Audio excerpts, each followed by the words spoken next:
Good afternoon, everybody. It's that time of the day again. You have a date with me, Rolene Marks, right here on the Israel Brief, brought to you as always by Lay of the Land, where we take a look at those top stories making headlines. And before we head into the weekend, let's take a look at the dominating top stories. It is day 118 of Israel's war with Hamas.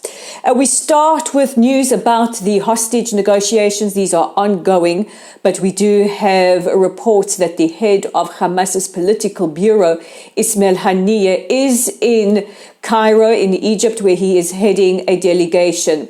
Those responsible for negotiating are Egypt, Qatar, the head of the Mossad, David Barnea, and the head of the CIA, and they bring the negotiations, they bring the terms to Hamas. Now, according to Reuters, this is one of the leading news agents, Hamas is unlikely to reject a hostage deal. However, they might not sign it.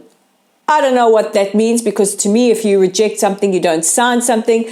But let's see how the negotiations develop. So what we have currently in this round of negotiations is an idea for a phased release of hostages, for a phased end of the war. Hamas wants assurances from the Israelis that the war will come to an end.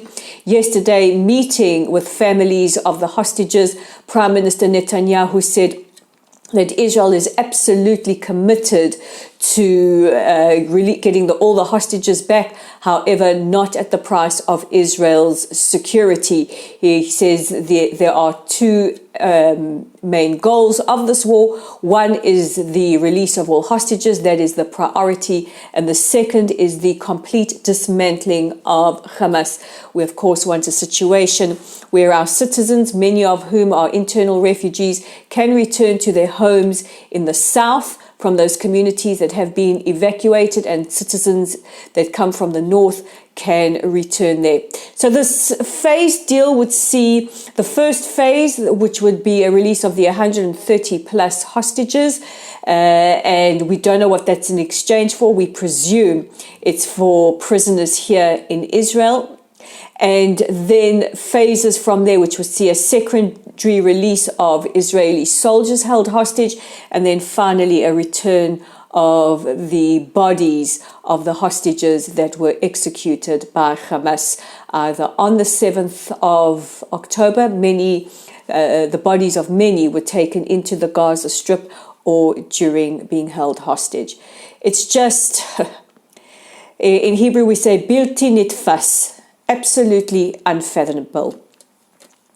We go now to the United States, where last night the US House of Representatives voted overwhelmingly by 422 votes to 2 with 1 abstention.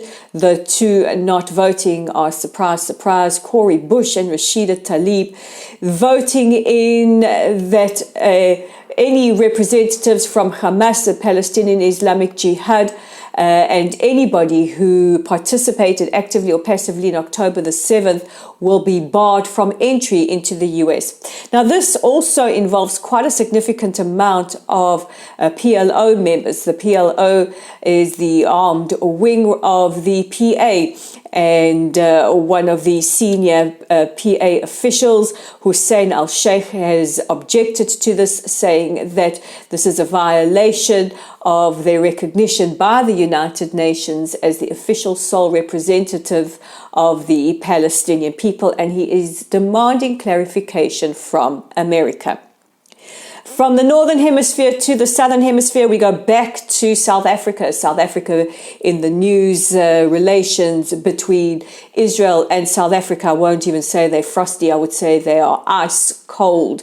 They have fully frozen over. Yesterday, South Africa's Minister of International Relations, Naledi Pandor, who some call the Minister of Jihad, in a press conference said that all states have an obligation to stop funding Israel's military action in Gaza. She cited the ICJ ruling saying that Israel is under obligation to prevent genocide. just a reminder for those following the case, the court did not find Israel guilty of committing genocide. We want to be very clear about that.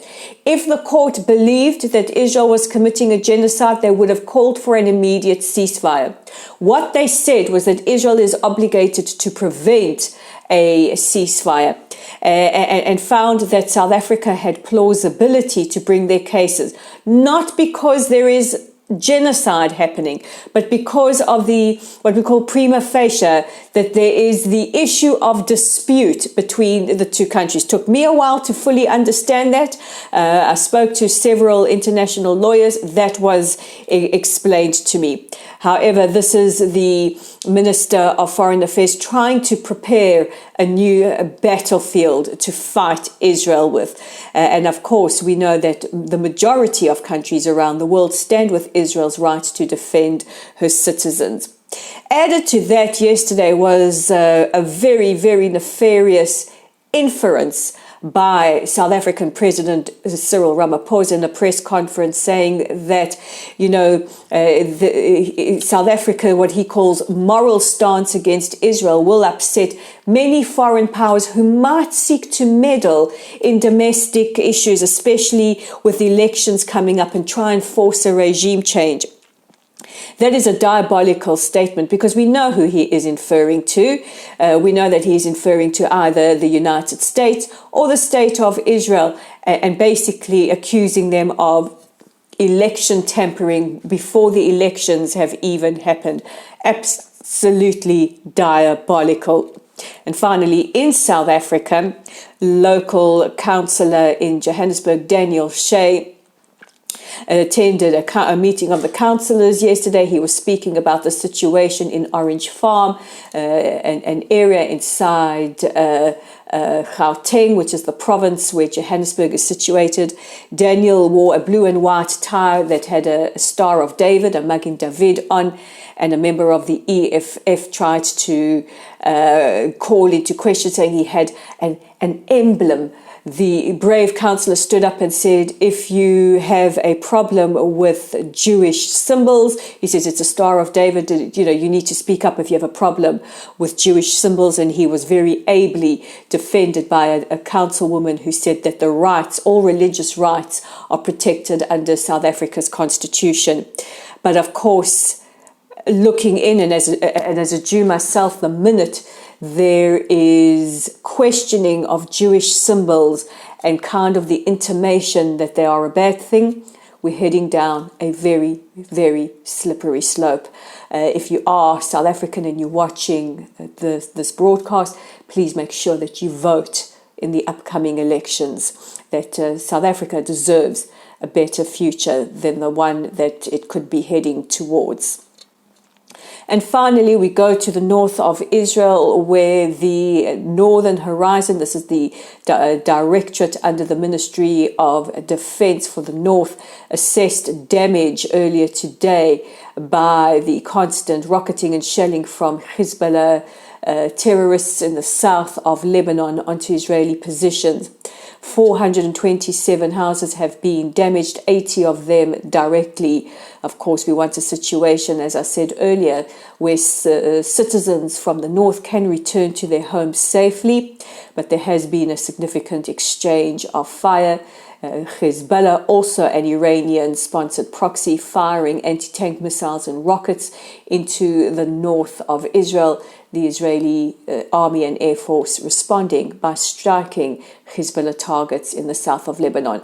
And just a word to the United Nations, in 2006, UN Resolution 1701 was signed and implemented to keep Hezbollah north of the Litani River in southern Lebanon.